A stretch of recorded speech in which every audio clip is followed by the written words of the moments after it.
single day I'm gonna make something great. That's my way. Hello everyone, कैसे हैं आप सब? आई होप आप सभी अच्छे होंगे। स्वागत है आपका आपके YouTube channel spoken English with yes में। और आज के क्लास में आप जानने वाले हैं about some prepositions and their use. तो चलिए स्टार्ट करते हैं आज का क्लास। तो जानते हैं कि कैसे हम डिफरेंट प्रीपोजिशंस को यूज कर सकते हैं और प्रीपोजिशंस क्या है। तो बढ़ते हैं आज के क्लास की तरफ और जानते हैं कि प्रीपोजिशन क्या है। तो प्रीपोजिशन जो वर्ड है वो मिला है प्री प्लस पोजिशन से, मतलब प्रीपोजिशन पहले की स्थिति या फिर पहले स्थित। तो जो वर्ड किसी नाउन या प्रोनाउन के पहले स्थित होता है और सेंटेंस को कंप्लीट करने में मदद करता है उसे हम प्रीपोजिशन कहते हैं। बढ़ते हैं इसके डेफिनेशन से समझते हैं कि कैसे। तो इसका डेफिनेशन इस तरह से है कि words which are used before a noun और pronoun to show place, time, direction etcetera. मतलब जो वर्ड्स यूज किए जाते हैं नाउन और प्रोनाउन के पहले शो करने के लिए कोई टाइम, प्लेस या फिर डायरेक्शन को, तो उन्हें हम कहते हैं प्रीपोजिशंस। तो ऐसे ही कुछ आज क्लास में हम जानने वाले हैं कुछ ऐसे प्रीपोजिशंस के बारे में। चलिए स्टार्ट करते हैं आज का क्लास और जानते हैं उन प्रीपोजिशंस के बारे में, वो कैसे हम उन्हें यूज कर सकते हैं। सो एग्जाम्पल कुछ इस तरह से है, जैसे मान लिया कहीं पे लिखा हुआ है कि आई एम, बाद में बीच में स्पेस है और लिखा है द क्लास। तो क्या यह सेंटेंस आपको कंप्लीट लग रहा है? बिल्कुल नहीं। यहां पर सेंटेंस के बीच में एक गैप दिख रहा है और इससे सेंटेंस हमारा इनकम्प्लीट शो हो रहा है। लेकिन अगर यहीं पर हम ऐड कर दें इन, तो हो जाएगा I am in the class, मतलब मैं क्लास में हूं। तो ये जो वर्ड है इन, ये नाउन या प्रोनाउन के पहले लगा और ये शो कर रहा है किसी प्लेस, टाइम और डायरेक्शन को, और ये कंप्लीट कर रहा है आपके सेंटेंस को भी। तो यही है प्रीपोजिशंस। इसी तरह से प्रीपोजिशंस का यूज होता है। बढ़ते हैं कुछ प्रीपोजिशंस की तरफ और उनका क्या यूज है उसको समझते हैं। So the first one is in. In मतलब होता है में। तो इसका यूज कुछ इस तरह से है कि जब कोई ऑब्जेक्ट कहीं पर अंदर हो, अंदर स्थित होता है, तो वहां पे यूज करते हैं इन का, मतलब में। जैसे एग्जाम्पल हो गया आई एम, और यहां पे लिख दिया अगर इन द क्लास, मतलब, या फिर I am in the room, मतलब मैं रूम में हूं। ये शो कर रहा है ऑब्जेक्ट को कि अब व्यक्ति रूम में है, मतलब रूम के अंदर है। तो जब कोई ऑब्जेक्ट कहीं पर अंदर हो तो यूज करते हैं इन का, जिसका मतलब होता है में। बढ़ते हैं नेक्स्ट इज इनटू। अब इनटू का भी मतलब होता है में, लेकिन इसका डिफरेंट मीनिंग कुछ इस तरह से है। जैसे जब हम बात करते हैं इन की, तो वहां पर इस तरह से इसका डिफिनेशन है, जैसे जब कोई ऑब्जेक्ट कहीं पर अंदर हो। लेकिन जब यहां पर इनटू की बात होती है तो उसमें बताया गया है कि जब कोई ऑब्जेक्ट अंदर तो है लेकिन गति कर रहा है। मान लिया कोई चीज कहीं पर है, किसी चीज में है, ठीक है, लेकिन वो मूविंग में है, मोशन में है, वो गति कर रहा है, तो वहां पे यूज करते हैं इनटू को। जैसे he is swimming into the river, मतलब वह नदी में तैर रहा है, क्योंकि वो नदी में है। अगर वो सिर्फ नदी में होता, इस तरह से बोलना होता कि वह नदी में है, तो हो जाता he is in the river. लेकिन क्योंकि वह गति कर रहा है, वहां पे गति कर रहा है, मोशन में है, तो वहां पे यूज करते हैं हम इनटू को। जैसे he is swimming into the river, मतलब वह नदी में तैर रहा है। तो इस तरह से हम यूज करते हैं इनटू को। तो ये छोटा सा बस यहाँ पे ऐड हुआ इन और इनटू, लेकिन इस तरह से इसका डिफरेंस है। इस तरह से आप अलग अलग वेज में इसका यूज कर सकते हैं। बढ़ते हैं नेक्स्ट, और इसका एक और यूज है इनटू का। जैसे जब किसी ऑब्जेक्ट का फॉर्म कन्वर्ट होता है, जब कोई ऑब्जेक्ट एक फॉर्म से दूसरे ऑब्जेक्ट में फॉर्म में कन्वर्ट होता है, तो वहां पे यूज करते हैं इनटू। जैसे एग्जांपल हो गया ट्रांसलेट इट इनटू इंग्लिश। अब इनटू इंग्लिश आपने इसे देखा होगा, लिखा होता है कि translate it into English. Into मतलब ये एक अलग फॉर्म में है, मान लिया ये हिंदी में है, इसे इंग्लिश में किया गया, तो एक फॉर्म से दूसरे फॉर्म में एक कन्वर्ट हो गया। तो यहाँ पे कन्वर्ट हो रहा है, एक फॉर्म उसका चेंज हो रहा है, तो वहाँ पे यूज करते हैं हम इनटू को। तो इनटू का इस तरह से भी आप यूज कर सकते हैं। ये आपने जाना कि कैसे आप दो वेज में यूज कर सकते हैं इनटू को। बढ़ते हैं नेक्स्ट इज विद इन। अब विद इन का मतलब भी होता है में, ठीक है। इन मतलब भी, इनटू मतलब भी और विद इन मतलब भी। लेकिन इसीलिए आपको बताया जा रहा है इतने डिटेल में या फिर डिफरेंट वेज में कि कैसे आप अलग अलग वेज में सभी का यूज कर सकते हैं और कहाँ कहाँ पर इसका यूज है। तो जानते हैं विद इन में कैसे यूज करते हैं। विद इन मतलब में इसका यूज कहाँ पर है? इसका यूज है जब समय सीमा या फिर टाइम ड्यूरेशन शो करने के लिए होता है, जब शो करने की बात होती है। जैसे कहा जाता है कि मुझे यह काम 2 दिन के अंदर कर लेना है, 2 दिन में कर लेना है, या फिर आपको यह काम 2 दिन में करना है। जब इस तरह का बात होता है कि समय सीमा की बात होती है कि इतने समय के अंतर्गत यह काम कर लेना है, तो वहाँ पे यूज़ करते हैं हम विद इन वर्ड को। जैसे एग्जाम्पल हो गया कि complete this work with in 2 days. With in 2 days मतलब इस वर्क को 2 दिन के अंदर कंप्लीट करिए। तो यहाँ पे इन नहीं, यहाँ पे इनटू नहीं, बल्कि हमने यूज़ किया विद इन। क्यों? क्योंकि यहाँ पर समय सीमा, टाइम ड्यूरेशन शो करने की बात हो रही है। ठीक है, तो इस तरह से हमने यूज़ किया complete this work with in 2 days, मतलब इस कार्य को 2 दिन के अंदर कंप्लीट करिए। तो इस तरह से आप यूज़ करते हैं विद इन को जब टाइम ड्यूरेशन शो करने की बात होती है। आपने जाना कि कैसे 3 वेज में, जिसका सभी का मीनिंग होता है में, लेकिन इन, इनटू और विद इन का क्या क्या डिफरेंट वे है यूज़ करने का और कैसे आप यूज़ कर सकते हैं, एग्जाम्पल से आपको बताया गया। बढ़ते हैं नेक्स्ट, जानते हैं कुछ और प्रीपोजिशंस के बारे में। So the 4th one is by. अब बाय मतलब होता है से। इसका यूज़ किया जाता है तब जब कोई यातायात का साधन, मान लिया ट्रांसपोर्टेशन का कोई साधन होता है, व्हीकल होता है, तो वहाँ पे यूज़ करते हैं से का। जैसे मान लिया कोई व्यक्ति कह रहा है कि मैं इंस्टीट्यूट बाइक से आता हूँ, मैं गोरखपुर बस से आता हूँ, मैं लखनऊ कार से आता हूँ। इस तरह से जब यूज़ किया जाता है तो वहाँ पे यूज़ करते हैं हम बाय का। जैसे आई गो टू गोरखपुर बाय बस, मैं गोरखपुर बस से जाता हूँ। तो बस से आता है लेकिन साधन है और ये यातायात का साधन है, इस तरह से तो वहाँ पे यूज़ करते हैं हम बाय का। मतलब जब भी बोलना आपको कि मैं इस चीज़ से यहाँ पर जाता हूँ, तो आप यूज़ करेंगे I go to this place by bus, I go to this place by motorcycle, by bike. तो इस तरह से आप यूज़ करते हैं बाय का, जिसका मतलब होता है से। आपने जाना कि कैसे आप एग्जाम्पल में इसका यूज कर सकते हैं। बढ़ते हैं next, and the next one is के द्वारा। अब बाय मतलब होता है के द्वारा भी, इस तरह से भी होता है। बाय मतलब से भी हो गया, बाय मतलब ये भी होता है कि के द्वारा। जैसे पैसिव वॉइस आगे जब आपको बताया जाएगा तो वहाँ पे बाय का यूज आपको बताया जाएगा। मान लिया कोई व्यक्ति कहता है कि यह काम मेरे द्वारा किया गया, तो वहाँ पे यूज करते हैं बाय का। ठीक है, जैसे एग्जाम्पल हो गया कि this work is done by me, this work is done by me मतलब यह काम मेरे द्वारा किया गया है। तो इस तरह से आप यूज कर सकते हैं बाय को, जिसका मतलब होता है से, जिसका मतलब ये भी होता है के द्वारा। तो कैसे आप डिफरेंट सिचुएशंस में आप बाय का यूज कर सकते हैं, वो भी सेंटेंसेस भी क्रिएट कर सकते हैं और काफी एग्जांपल्स भी क्रिएट कर सकते हैं और अपने डेली कन्वर्सेशन में भी यूज कर सकते हैं। बढ़ते हैं next, the next one is from. और फ्रॉम का मतलब भी होता है सेम। जैसे बाय, मैंने आपको बताया कि बाय मतलब से, के द्वारा या फिर से बोलना हो तो आप बाय यूज करते हैं। कहाँ पर यूज करते हैं ये भी बताया गया। जानते हैं कि फ्रॉम को कहाँ यूज करेंगे। जैसे इसका एग्जांपल हो गया, इस तरह से बताया गया कि जब कोई ऑब्जेक्ट कहीं से अलग होता है, एक प्लेस से जब अलग होता है, तो वहां पे यूज करते हैं से। जैसे इस तरह से कि वह ही जम्प्ड फ्रॉम द रूफ, मतलब वह छत से कूद गया या फिर वह छत से कूदा। लेकिन जब वो छत से कूदा तो वहां पर बात इस तरह से हो रही है कि एक प्लेस से वो अलग हुआ, है ना, एक प्लेस से अलग हुआ वह पर्सन, वह ऑब्जेक्ट, तो वहां पे यूज किया जा रहा है फ्रॉम का। तो इस तरह से एग्जांपल होगा कि ही जम्प्ड फ्रॉम द रूफ, मतलब वह छत से कूदा। तो इस तरह से आप यूज कर सकते हैं फ्रॉम को, जिसका मतलब होता है से। इसका भी मतलब होता है से, लेकिन कहाँ पर यूज करना है आपको इस तरह से यूज करना है जब कोई ऑब्जेक्ट कहीं से अलग होता है। बढ़ते हैं नेक्स्ट, और इसका नेक्स्ट यूज है, नेक्स्ट यूज किस तरह से है, जैसे इसका नेक्स्ट यूज इस तरह से है, जब दो ऑब्जेक्ट को कनेक्ट करना हो। जब दो ऑब्जेक्ट, मान लिया कहा जाता है ना कि इस प्लेस से इस प्लेस तक मुझे जाना है, इस प्लेस से इस प्लेस तक मुझे जाना है, गोरखपुर से लखनऊ इतना दूर है। तो जब दो चीज़ों को कनेक्ट कर रहे हैं हम लोग, यहाँ पर दो ऑब्जेक्ट को, दो चीज़ों को, डिफरेंट चीज़ों को कनेक्ट कर रहे हैं, तो वहाँ पे यूज़ करते हैं फ्रॉम को।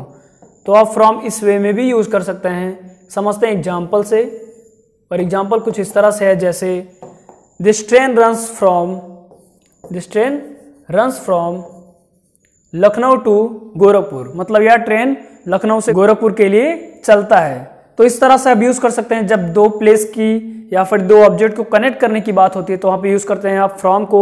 और ये फ्रॉम कनेक्ट कर रहा है लखनऊ और गोरखपुर को, मतलब ये ट्रेन लखनऊ से गोरखपुर को चलती है। तो इस तरह से आपने जाना कि कैसे आप यूज कर सकते हैं फ्रॉम को सेकेंड वे में। बढ़ते हैं नेक्स्ट, और इसका एक और एग्जाम्पल हो गया, जैसे समय की मैंने आपको बात बताया कि जब समय की बात होती है कि ये क्लास इतने बजे से इतने बजे तक चलता है, तो यहाँ पे भी कनेक्शन की बात हो रही है।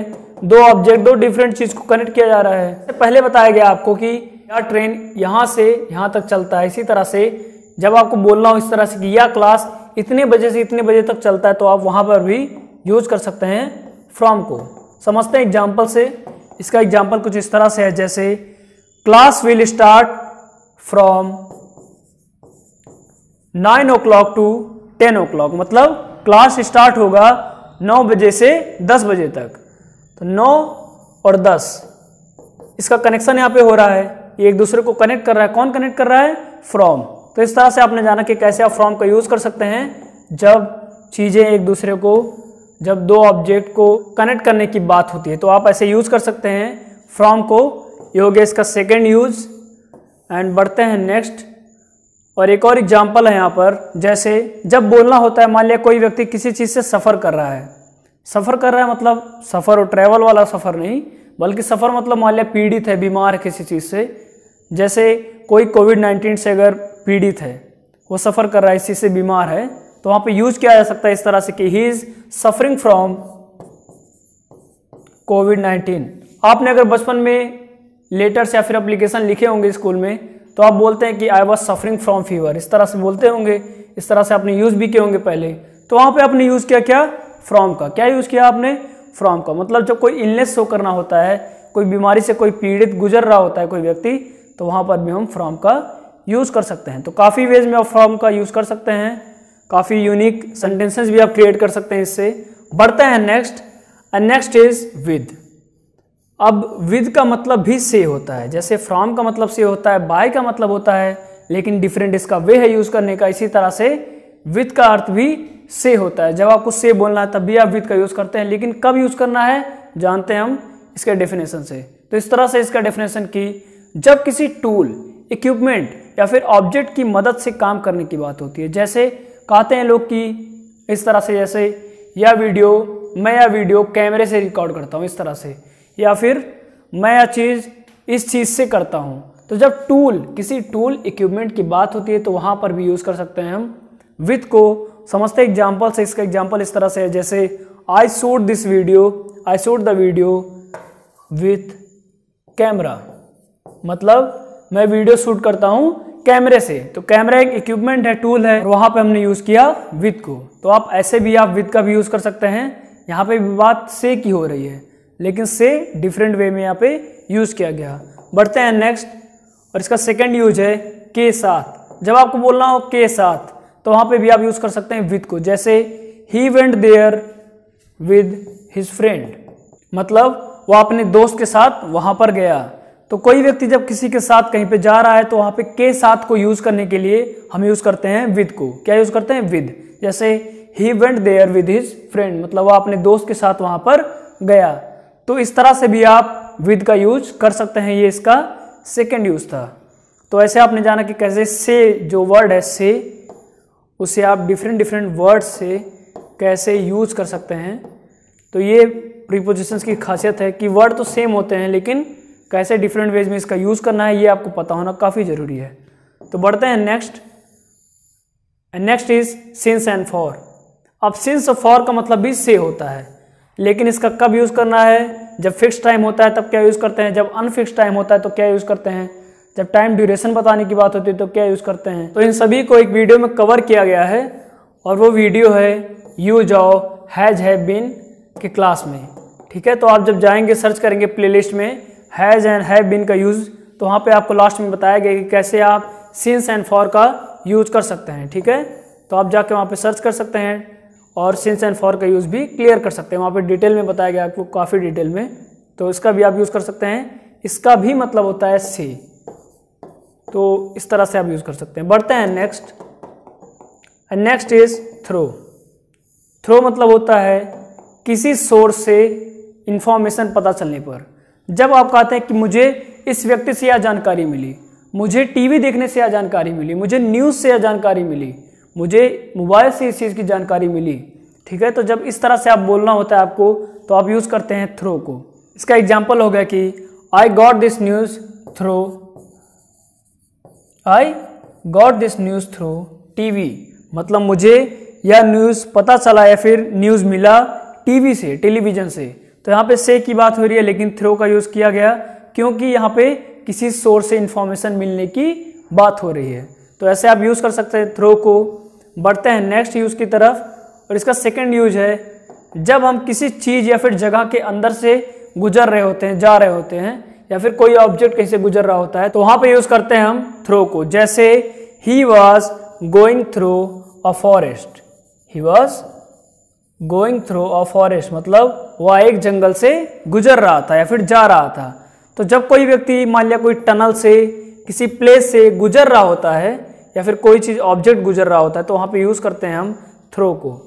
तो इसका भी आप इस तरह से यूज़ कर सकते हैं। इसका सेकंड यूज है। बढ़ते हैं next, and next is on, upon, over and above. अब on, upon, over and above का क्या क्या यूज है? सभी का मतलब पर होता है, लेकिन इसका क्या क्या यूज है, कैसे डिफरेंट डिफरेंट यूज में, कब, कहाँ पर पढ़ने पर यूज़ करेंगे। जैसे ऑन का यूज़ कब करना है, अपॉन का यूज़ कब करना है, ओवर का कब करना है, एबव का कब करना है, सभी को आपके एक वीडियो में अबाउट एक्सप्रेशन वाले क्लास में क्लियर कर दिया गया है। तो वहाँ पे जाके आप काफ़ी क्लियर कर सकते हैं। इसको काफ़ी डिटेल में आपको बताया गया है कि कैसे आप on, upon, over and above को यूज कर सकते हैं। तो यहीं पे क्लास फिनिश होता है आज का। आपने जाना कुछ एक्सप्रेशन के बारे में। चलिए बढ़ते हैं स्टार्टिंग से और जानते हैं क्या क्या रहा आज का क्लास, क्या क्या आपको बताया गया। सभी का स्क्रीनशॉट आप ले लीजिएगा, और बीच में जैसे आपको बताया गया कि ये आपको इस क्लास के वीडियो में मिलेगा, तो आप वहाँ जाके सर्च कर सकते हैं और इससे भी क्लियर कर सकते हैं। तो काफ़ी डिटेल में आपको बताया गया उसमें भी। तो सभी का स्क्रीनशॉट आप ले लीजिएगा। काफ़ी यूज़फुल होते हैं प्रीपोजिशंस, इन्हीं में सबसे ज़्यादा लोग गलती करते हैं। ठीक है, तो अगर ये क्लियर है तो काफ़ी अच्छे सेंटेंसेस आप क्रिएट कर सकते हैं। बढ़ते हैं स्टार्टिंग से। तो जैसा कि आज का क्लास था यूज ऑफ प्रीपोजिशंस। प्रीपोजिशंस का क्या यूज है और इसका क्या मतलब है। प्रीपोजिशन मतलब पहले, पहले स्थित, मतलब नाउन और प्रोनाउन के जो पहले स्थित होता है, जो वर्ड हम यूज़ करते हैं उसे ही प्रीपोजिशन कहते हैं। जैसे इस तरह से इसका एग्जाम्पल है, और ये हो गया इसका डेफिनेशन। इसका स्क्रीनशॉट आप ले लीजिए। 2 सेकंड का पॉज। बढ़ते हैं नेक्स्ट।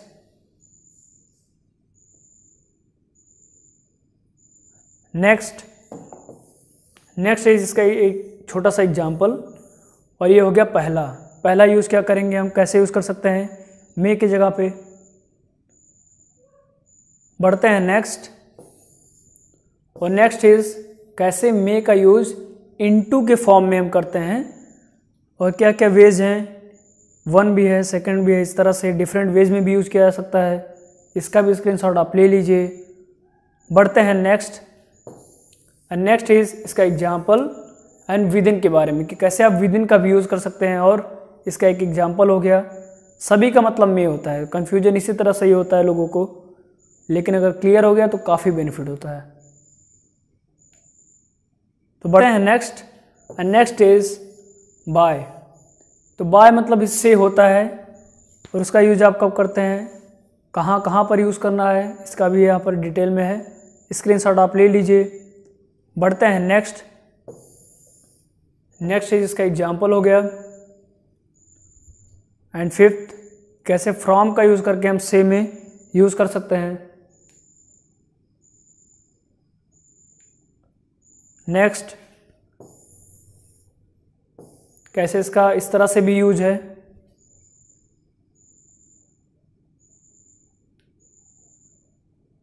बढ़ते हैं नेक्स्ट,